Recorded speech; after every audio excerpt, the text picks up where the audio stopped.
In the fading light of a Montana sunset, where the sky bled crimson over the endless prairie, Emily stood before Jack, her voice barely a whisper against the howling wind that whipped through the barbed wire fences of his crumbling ranch. Her hands clutched the faded collar of her coat, knuckles white, as she uttered the words that had been building inside her like a storm about to break. "Right here, right now," she asked, trembling, if he could find it in his scarred heart to start over with her, to leave the ghosts behind and build something new from the ashes of their broken lives. Jack, the weathered rancher with eyes like storm clouds, nodded slowly, his broad shoulders slumping under the weight of years of unspoken pain, and then his hands began to tremble, not from the cold, but from the raw vulnerability of hope flickering back to life after so long in the dark. If you believe in the power of kindness and second chances, the kind that can mend even the most shattered souls, then hit that like button, drop a comment below sharing your own story of redemption, share this video with someone who needs a reminder that it's never too late, and subscribe to Moments of Love for more tales that touch the heart and inspire the spirit. The ranch had not always been a place of desolation for Jack Harlan. Once, it thrived under his steady hand, acres of golden wheat swaying in the breeze, cattle lowing contentedly in the pastures, and the laughter of his young wife, Sarah, echoing from the porch where she'd sit with their infant daughter, dreaming of the family they'd grow together. But fate, cruel and unforgiving, had ripped that world apart in a single, rain-slicked night 5 years earlier, when a truck skidded off the highway and into their path on the way home from town, leaving Jack alone in a hospital bed, his body battered but his soul utterly destroyed. The ranch fell into disrepair after that, fences sagging like his resolve, weeds choking the fields he no longer had the heart to tend, and the old barn standing as a hollow monument to what was lost. Jack became a shadow of himself, a man who spoke little, worked endlessly to numb the ache, and pushed away anyone who dared to offer solace, convinced that love was a fragile thing meant only to shatter and leave deeper wounds. Neighbors whispered about him in town, the once proud rancher now a recluse, his days filled with solitary rides across the barren land, chasing memories that slipped through his fingers like sand. Emily Carter arrived like a quiet dawn breaking over the horizon, not with fanfare but with the subtle persistence of someone who had her own scars to hide. She had come from the city, fleeing a life that had crumbled under the weight of betrayal, a marriage that ended in bitter divorce, a career in nursing that burned her out caring for the dying while her own dreams faded away, and a diagnosis of a chronic illness that made every day a battle against fatigue and uncertainty. Hired as a temporary hand to help with the calving season, she showed up at Jack's gate with a battered truck and eyes that held a quiet fire, determined to rebuild her strength in the wide-open spaces where no one knew her past.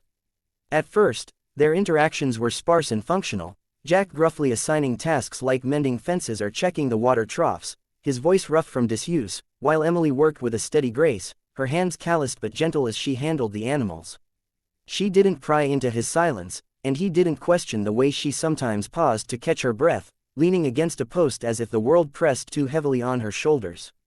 But in the quiet moments, as they shared coffee on the porch at dawn, fragments of their stories began to emerge, her tales of hospital nights filled with hope and heartbreak, his muttered recollections of Sarah's favorite wildflowers that still bloomed defiantly along the creek. The challenges mounted like gathering thunderheads over the ranch that summer, testing the fragile thread connecting them in ways neither could have anticipated. A relentless drought parched the land, turning the soil to dust that swirled in eddies around their boots, the cattle growing gaunt as the pastures withered under the merciless sun. Jack fought it with every ounce of his being, hauling water from the dwindling well, selling off equipment to buy feed, his body aching from the endless labor that yielded little reward.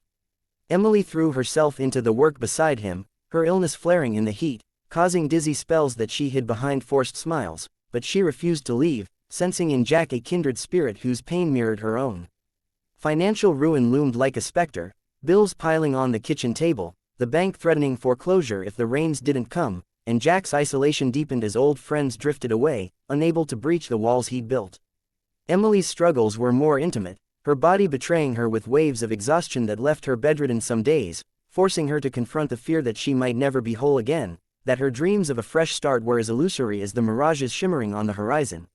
Yet, in these trials, subtle shifts began to occur, Jack noticing how Emily coaxed a sickly calf back to health with patient care, her voice soft and reassuring in the barn's dim light, reminding him of the tenderness he'd long forgotten, Emily finding solace in Jack's rare, gruff compliments, like when he admitted her stew was the best he'd tasted since Sarah's, an admission that cracked open the door to vulnerability.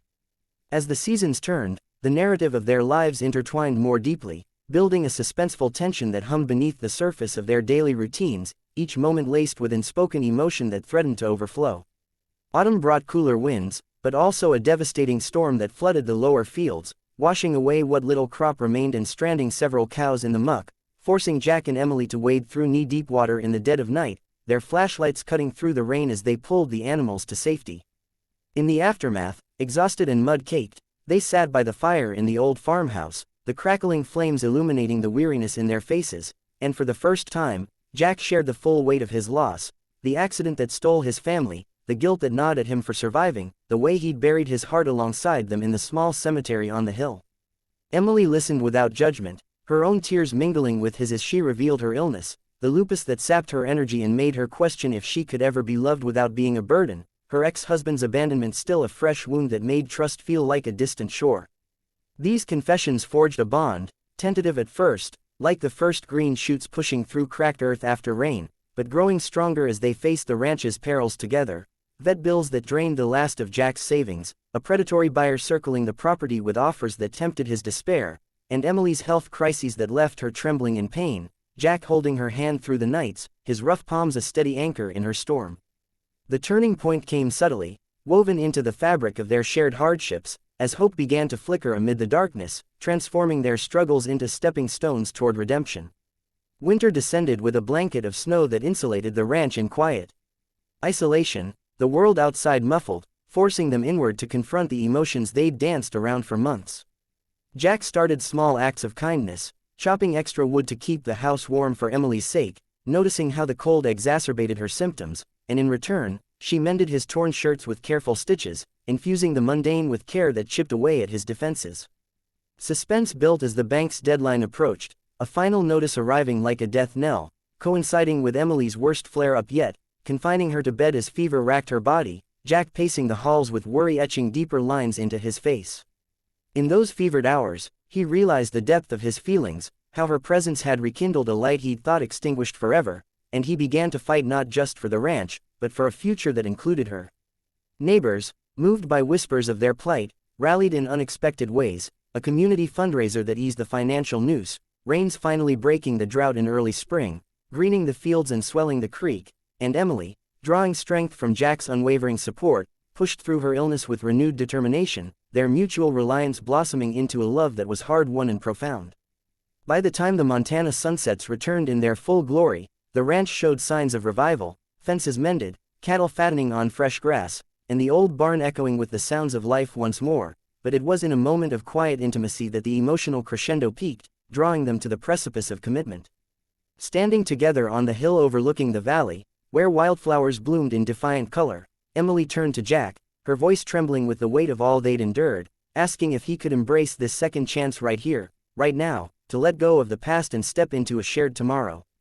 He nodded, his hands trembling as he reached for hers, the calluses of labor meeting her soft skin in a grip that spoke of promises unspoken, tears tracing paths down his weathered cheeks as the sun dipped low, painting their figures in golden light. As the story of Jack and Emily fades into the horizon, leaving behind a legacy of resilience and love reborn from the ruins, if this tale has touched your heart, stirred emotions you didn't expect, or reminded you of the beauty in second chances, then please like this video, share it with a loved one, and subscribe to Moments of Love. Your engagement means the world and keeps these stories alive. Before we end, drop a comment below with your favorite line from this story, the one that made your heart skip a beat, and let's build a community of shared emotions in the comments section.